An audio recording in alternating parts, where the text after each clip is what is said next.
Hello guys, আসসালামু আলাইকুম। আশা করি সবাই ভালো আছেন। আমি আপনাদের দোয়া আল্লাহর রহমতে ভালো আছি। আলহামদুলিল্লাহ, আল্লাহর কাছে লাখো কোটি শুকরিয়া কি যে আমরা মুসলিম এবং শেষ নবীর উম্মত। তো মুসলিম যেহেতু আমাদের সকলের কিন্তু উমরা হজ, বড় হজ কিন্তু ফরজ। যাদের অর্থ আছে ফরজ ফরজ ফরজ। তো আমি উমরা হজ পালন করছি। এর আগে আপনাদেরকে দেখিয়েছি কি যে ট্রাভেলের ভিডিওটা, উমরা ট্রাভেল এবং কাবা তাওয়াফের ভিডিওটা দেখাচ্ছি। আজকে আপনাদেরকে দেখাবো সাফা মারওয়া তওয়াফ। তো সাফা মারওয়া কেন তওয়াফ করতে হয় আমি আর এখানে বেশি বকবক করবো না। চলেন ডাইরেক্ট সাফা মারওয়াতে গিয়ে আপনাদের আলহামদুলিল্লাহ এই মাত্র কাবা তাওয়াফ করে সরাসরি চলে আসলাম সাফা মারওয়ায়।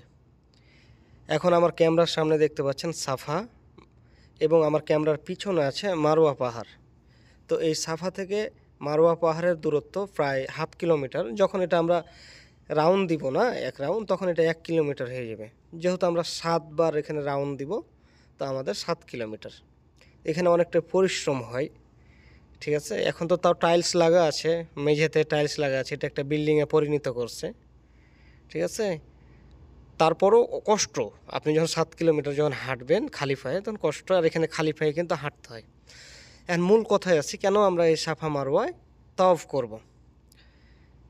তো আমাদের হজরত মোহাম্মদ সাল্লাল্লাহু আলাইহি ওয়াসাল্লাম যখন শিশু ছিল, যখন বাচ্চা ছিল, তখন কিন্তু পানির পিপাসায় এই সাফা থেকে মারওয়া পাহাড় কিন্তু ছুটাছুটি করছে পানির জন্য। কেন ছুটাছুটি করছে? যে যখন সাফা থেকে মারওয়া পাহাড়ের দিকে তাকায়, তখন তখন তো বালুর মরুভূমি ছিল, তাই না? তো ওই বালুর রোদরে মনে হচ্ছে পানির মতো চিকচিক করছে। সাফা পাহাড় থেকে যখন তাকায়, তখন মনে হচ্ছে কি যে ওখানে পানি চিকচিক করছে রোদ্রে। তো ওখানে দৌড়িয়ে গেছে নবীজি। তো দেখে ওখানে পানি নাই। যখন মারওয়া থেকে আবার সাফার দিকে যখন তাকায়, তখন মনে হচ্ছে কি যে ওখানে পানি আছে। এইভাবে নবীজি দৌড়িয়ে দৌড়িয়ে আসতো।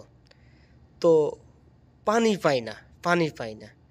আর নবীজির দৌড়ার একটা অংশ আছে, যে দেখলেন কি যে মাথার উপরে কিছু কিছু সবুজ লাইটগুলো জ্বলছে, ওই এখানে একটা অংশ আছে। এই জায়গাটুকুই নবীজি দৌড়ায় হাঁপায়ে যেত, তখন পায়ে হেঁটে হেঁটে যেত। দুই পাহাড়ে মাঝখানে আছে এই সবুজ বাড়তি, এই যে এই অংশটুকুতেই খালি বিশেষ করে মানে নবীজি দৌড়াইতো। যখন শিশু ছিল, বাচ্চা ছিল, অবুঝ ছিল, কতটা কষ্ট করছে। তো আমরা এই জায়গাখানে খালি নবীর সুন্নত পালনের জন্যই কিন্তু আমরা এখানে এই সাফা মারওয়া তওয়াফ করতে আসি। কথাটা ক্লিয়ার? এখন আমরা তওয়াফ করার সময় যদি আমরা এখানে হাঁফায়ে যাই, পানির পিপাসা লাগে, এখানে পানির ব্যবস্থা আছে। ওই যে নবীজি পানির জন্য দৌড়াদৌড়ি করছে, এই যে নবীজির পায়ের যে ছাপগুলো ছিল, এখানেই কিন্তু আল্লাহ পানি সৃষ্টি করে দেয়, আবু জমজমের পানি। এই পানিটাই কিন্তু এই যে এখানে দেখেন আমরা এক তওয়াফ দিয়ে খাইলাম। প্রত্যেক তওয়াফেই খাবো, কেন যেহেতু দূরত্ব অনেক পিপাসা লেগে যায়। হ্যাঁ, এই কারণে পানিটা খাই।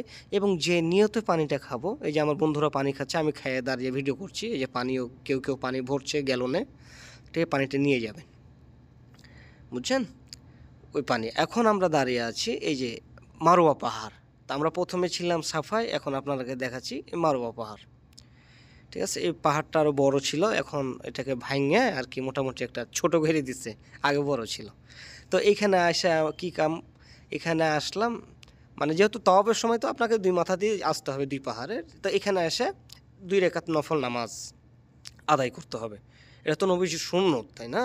2 রাকাত নফল নামাজ আদায় করে আল্লাহর কাছে মাপ চাওয়াবো, ঠিক আছে, দোয়া করব। হ্যাঁ, এই জায়গাতে এসে মাপ তো আমরা চাবো, আমরা গুনাহগার ব্যক্তি এখানে আসছি। তো আমাদের এই একটা সুযোগ, আমরা কাবা তওয়াফের সময়ও 2 রাকাত নফল নামাজ পড়ে আল্লাহর কাছে মাপ চেয়েছি, এবং এই জায়গাতে সাফা মারওয়াতে এসেও আমরা এই করবো। এই যে সবুজ বাতিটা দেখছেন, এই অংশটুকুতেই দৌড়াতে হয়। আমি মানে আগে ছিলাম ধরেন বাম সাইডের গলি, এবং এটাও এসেছি ডান সাইডের রাস্তা, মানে এটা পুরো ঘুরে আসতে হবে সাফা এবং মারওয়া। অনেক দূরত্ব আছে, অনেক পরিশ্রম কিন্তু। তো নবীর সুন্নত তো পালন করতেই হবে। আমরা অনেকেই আছি কিন্তু লজ্জায় শরমে কিন্তু আমরা উমরা করতে আসছি না, কিছু জানি না, চিন্তার কারণ নয়, এখানে সবার সাথে মিলেমিশে হয়ে যায়। আলহামদুলিল্লাহ কি যে আমরা সাফা মারাও তাওয়াফ শেষ করলাম। এখন আমরা যাব আবু জেহেলের বাড়ি, এবং যে পায়খানা তৈরি করছে, এবং হজরত মোহাম্মদ সাল্লাল্লাহু আলাইহি সাল্লামের সেই ভিটা বাড়ি আমরা দেখতে যাব। তো আমরা নেক্সট ভিডিওতে আপনাদের মাঝে তুলে ধরবো। অবশ্যই আমাদের চ্যানেলটাকে সাবস্ক্রাইব করে লাইক দিয়ে শেয়ার করে পাশেই থাকবেন। আসসালামু আলাইকুম, আল্লাহ হাফেজ।